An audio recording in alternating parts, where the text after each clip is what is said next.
ৰহাত টোপাকুচিয়া মেলা উদযাপন।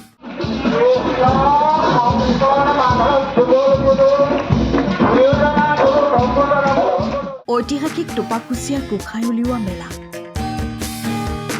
আহোম ৰাজত্বৰ দিনৰে পৰা পৰম্পৰাগতভাৱে চলি অহা এই গোসাঁই উলিওৱা মেলা আজিও অঞ্চলটোৰ বাবে বহাগৰ এক এৰাব নোৱাৰা বাপতি সাহোন উৎসৱ।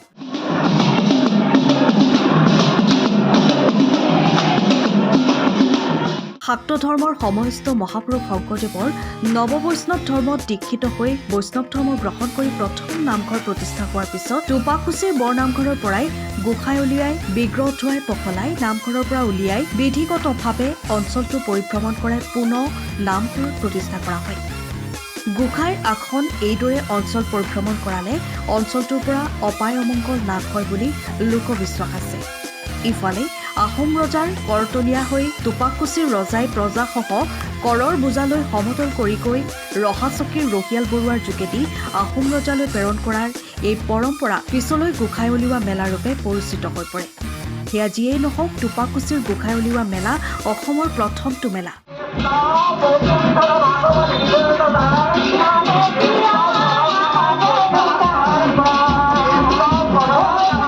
মধ্য অসমৰ পাঁচু ৰজাৰ শ্ৰেষ্ঠ ৰজা টোপাকুচিৰ মেলাৰ পিছতহে হৰাগাঁও, খাইগড়, বাৰপুজীয়া আৰু মিকিৰ গাঁও আদি ক্ষুদ্ৰ ৰাজ্যসমূহত এই মেলা উদযাপন কৰাৰ পৰম্পৰা আজিও চলি আহিছে।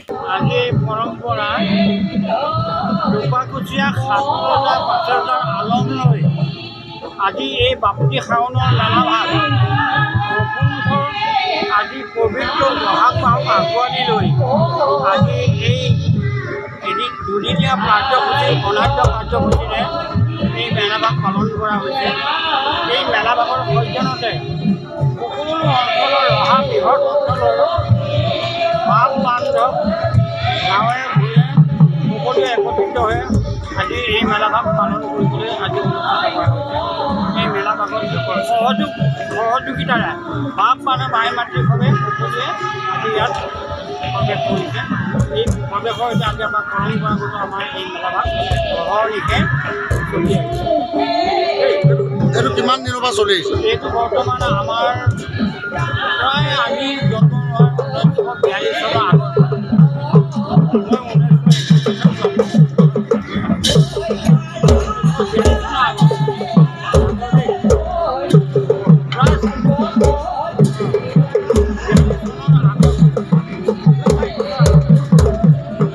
Bureau Report, Times Up.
Rongali বিহুৰ আন্তৰিক শুভেচ্ছা জ্ঞাপন কৰিলোঁ।